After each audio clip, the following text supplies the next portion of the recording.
अटक होण्याच्या आधी एकनाथ शिंदेंचा फोन आल्याचा संजय राऊत यांचा दावा. शिंदेंनी अमित शहांशी बोलण्याचा प्रस्ताव दिल्याची माहिती. राऊतांच्या नरकातला स्वर्ग पुस्तकाचं आज प्रकाशन.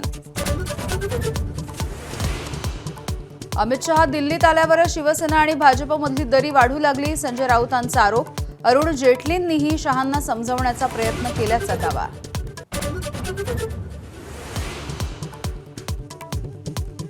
पुणे महानगरपालिका निवडणुकीमध्ये महायुतीला ब्रेक लागण्याची शक्यता. फडणवीसांनी पुणे भाजपला दिलं 105 नगरसेवकांचं टार्गेट. पुणे महानगरपालिकेमध्ये एकूण 166 जागा. शरद पवारांच्या मुख्यमंत्रीपदाच्या काळामध्ये महिलांना राजकारणात 33% आरक्षण. पुण्यात अजित पवार यांच्याकडून शरद पवार यांच्या निर्णयाचं कौतुक.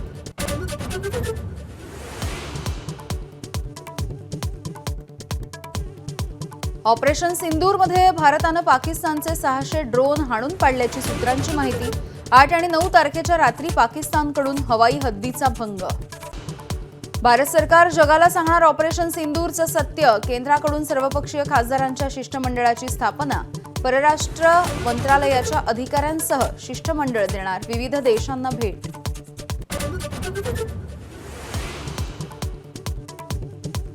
भारताला हवेत हाफिज सईद, मसूद अझहर, दाऊद इब्राहिम. मोस्ट वॉन्टेड दहशतवाद्यांची यादी पाकिस्तानला सोपवणार. पाकिस्तानची विश्वासार्हता सिद्ध करण्यासाठी दहशतवादी मागण्याची शक्यता. मान्सूनपूर्व पावसाचा विविध जिल्ह्यांना तडाखा. बुलडाण्यामध्ये नदीच्या पुरामुळे 2 गावांचा संपर्क तुटला. तर नाशिकच्या पिंपळ गावामध्ये ढगफुटी सदृश्य पावसाने शेतीचं मोठं नुकसान. नांदेडला सुद्धा झोडपलं.